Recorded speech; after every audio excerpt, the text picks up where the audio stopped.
बंदिस्त शेळी पालन करताना मित्रांनो फक्त तुम्ही व्हिडिओ बघून डिरेक्टली खूप मोठा बिझनेस सुरू करायचा प्लॅन करू नका. सुरुवातीला कमी शेळ्यापासून सुरुवात करा. आम्ही ही 3 शेळ्यापासूनच सुरुवात केली होती आणि नंतर हळूहळू त्या शेळ्या वाढवल्या होत्या. 3च्या 10 शेळ्या, 20 शेळ्या, 30 शेळ्या, 40, 50, 100-150 लाकडा नेलं होतं.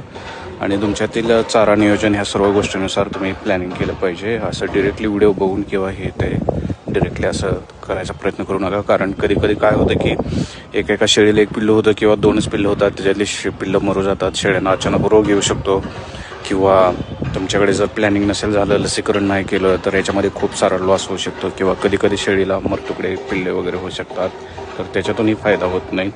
तर इथे दुसऱ्या काही रिअल साईडच्या गोष्टी आहेत जे तुम्हाला लक्षात ठेवायच्या आहेत आणि त्यानुसारच तुम्हाला प्लॅनिंगमध्ये पडायचं आहे. कारण ज्यावेळेस आम्ही असे शेळीविषयी किंवा शेळीपालनविषयी माहितीचे व्हिडिओ टाकत असतो तर ह्याच्यामध्ये खूप मोठा एक्सपिरियन्स असतो, अनुभव असतो आणि त्यामुळे आम्ही इथपर्यंत आलेलो असतो.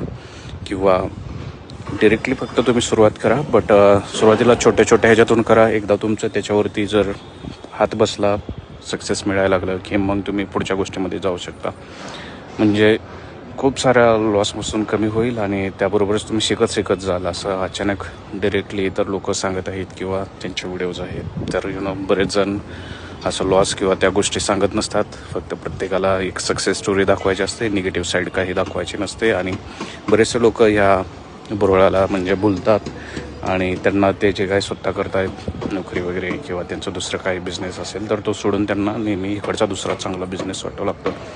परंतु एक रिॲलिटी ठेवा हातामध्ये, मनामध्ये आणि त्याच्यानुसार प्लॅनिंग करा. आणि जर तुम्हाला हा चॅनल वगैरे व्यवस्थित वाटला, आवडत असला तर कृपया आपण चॅनलला स्टार सेंड करा, पेजेसला लाईक करा. तुम्ही जेवढं सपोर्ट करसाल चॅनलला तेवढं आपल्याला व्हिडिओ बनवायला हे ते प्रोत्साहन मिळेल आणि एक चांगलं वाटेल. तसेच आपण सबस्क्रिप्शन्स वगैरे घेऊ शकता. तर थँक्यू. आणि मी तुमच्या कमेंट्स वगैरे ऐकायला इच्छुक आहे. तुम्हाला व्हिडिओ वगैरे कसे वाटतात ते कमेंटमध्ये सांगा.